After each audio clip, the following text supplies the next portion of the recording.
Hey guys, it's James from Kind Health, and today's question is, can you explain how my medical coverage works when I am overseas, say 30 to 90 days, so 1 month to 3 months time?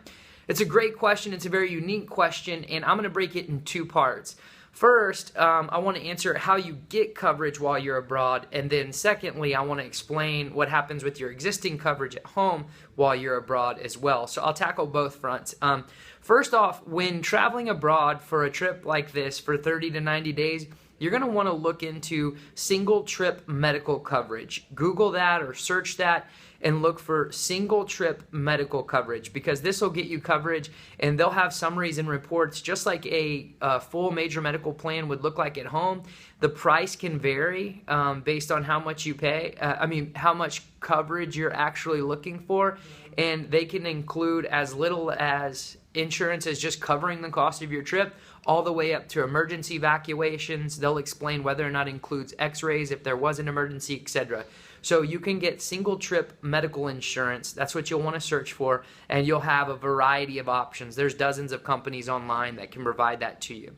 Secondly, I want to address major medical, your plan that you currently have at home. Let's say for 3-4 months you've been paying into a major medical plan and you have insurance here at home, you've seen your doctor, you've used your insurance, and now you're about to travel. Do you get a break from that insurance?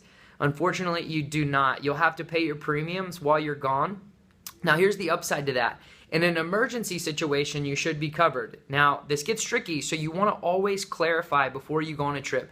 Call up your insurance company. I actually did this as a practice before answering this video, and my company actually said, hey, you'll be fine. All we'll need you to do if you were an emergency situation, we would want you to pay out of pocket first, and when you come home, make sure to have an itemized receipt from the hospital that you visit showing that it was in fact an emergency and the cost of each procedure. So that's the good news.